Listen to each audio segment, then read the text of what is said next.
Nimepokea taarifa hizi kwa masikitiko makubwa sana, hali ambayo imegusa hisia za watu wengi wanaofuatilia kwa karibu masuala ya kisiasa na haki za binadamu nchini.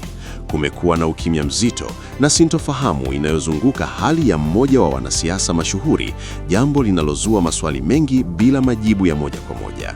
Watu wengi wamekuwa wakijiuliza nini kinaendelea kwa sasa na kwa nini taarifa zimekuwa chache na zisizoeleweka.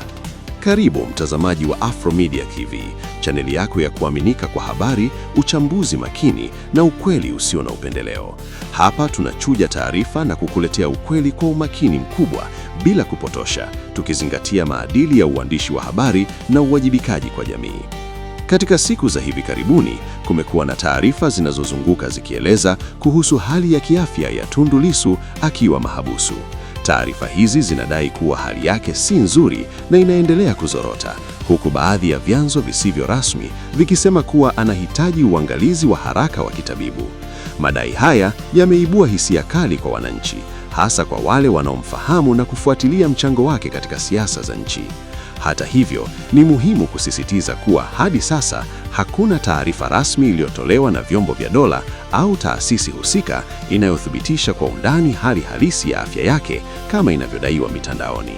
Hali hii imeacha pengo kubwa la taarifa, jambo linalosababisha watu wengi kutegemea mitandao ya kijamii ambayo mara nyingi husambaza taarifa zisizo na uthibitisho.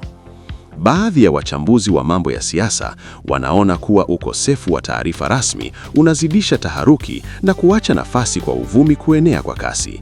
Wengine wanasisitiza umuhimu wa uwazi linapokuja suala la afya ya mtu aliyeko chini ya ulinzi wa vyombo vya dola ili kuondoa hofu na maswali yasiyo na majibu. Ni muhimu kwa jamii kutambua kuwa si kila taarifa inayosambaa mtandaoni ni sahihi. Mara nyingi taarifa kama hizi huambatana na hisia kali na zinaweza kusababisha taharuki isiyo ya lazima. Kwa hivyo, wananchi wanashauriwa kuwa watulivu, kuepuka kusambaza taarifa zisizo na uthibitisho na kusubiri taarifa rasmi kutoka kwenye vyanzo vinavyoaminika. Kwa sasa kinachojulikana ni kwamba kuna madai yanayozunguka kuhusu hali ya afya ya Tundu Lissu akiwa mahabusu, lakini ukweli kamili bado haujawekwa wazi kupitia njia rasmi.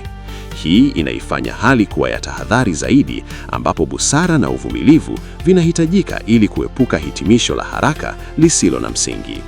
Katika mazingira haya, Afromedia TV inaendelea kufuatilia kwa karibu ili kuhakikisha kuwa pale taarifa rasmi zitakapopatikana, tutakuletea kwa haraka na kwa usahihi mkubwa. Lengo letu ni kuhakikisha unapata ukweli bila kupotoshwa na kelele za mitandao.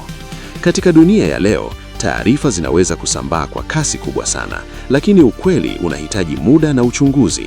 Ni jukumu la kila mmoja wetu kuhakikisha hatuchangii kueneza uzushi, bali tunakuwa sehemu ya kusambaza ukweli.